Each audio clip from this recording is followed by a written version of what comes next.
At the time, Meghan was an aspiring actress just starting out in Hollywood while I was still a newcomer in the comedy world. We met at a mutual friend's party in Los Angeles back in 2003.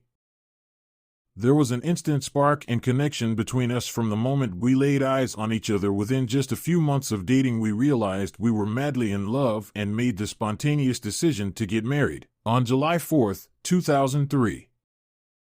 Hello viewers. Welcome to Royal Revelations. Please don't forget to subscribe and click the notifications bell so you will get any news about the British royal family.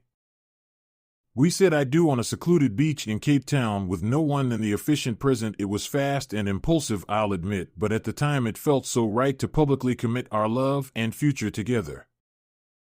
Meghan was over the moon and I was on top of the world having this beautiful woman as my wife. We celebrated our secret wedding night together. Swimming naked under the stars. However, little did I know this would be the beginning of a long nightmare with Meghan. You see, while things seemed perfect at first, it didn't take long before Meghan's true colors started showing through. She became possessive, controlling, and jealous. Anytime I wanted to go out with friends or spend time apart from her, she would throw a fit and accuse me of not caring about our marriage. She monitored my every move and conversation. If I was ever talking to another woman, even just a friend or co-worker, Meghan would lose her mind with rage. The constant arguing and fighting took a huge toll on me mentally and emotionally. I felt trapped and miserable in this relationship, but didn't know how to escape. That's when Meghan came up with a devious plan. She said that in order for our marriage to have any chance of surviving, we needed to keep it a complete secret from everyone. Meghan claimed she wanted to focus on launching her acting career and didn't want anything jeopardizing her image or opportunities, so she forced me to sign legal documents stating I would never speak of our marriage or reveal her as my wife to another living soul. All the photos from our wedding were wiped from my phone and destroyed in front of me. Digital copies on my computer were deleted while hard copies were burned to ashes. Any trace of paper or evidence proving we were legally married vanished overnight thanks to Meghan's demands. From that point on, as far as the world knew, Meghan and I were only casual friends living on separate continents with zero commitment between us.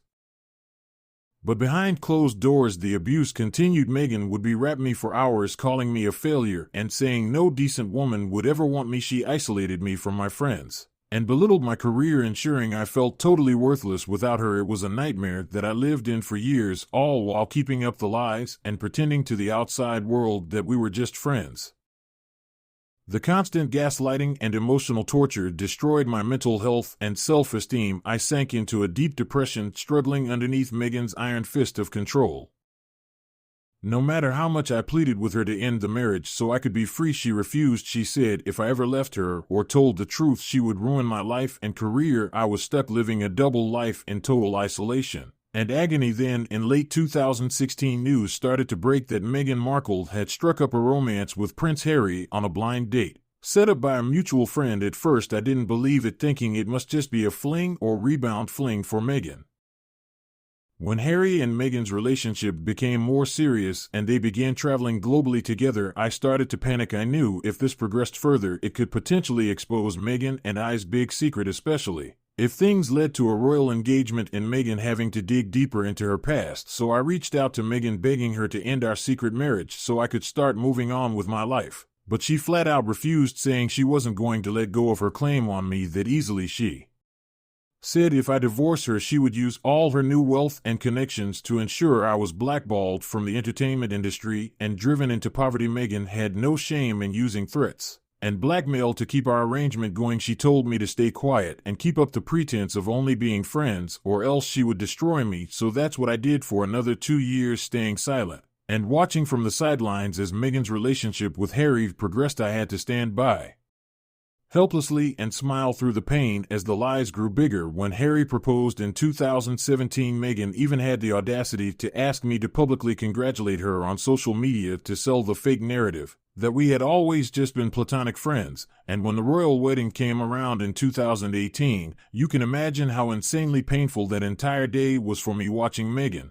my actual secret wife, marry another man while parading around Windsor in that extravagant dress, all the while she had kept me miserable, imprisoned in our loveless sham marriage with threats of ruin.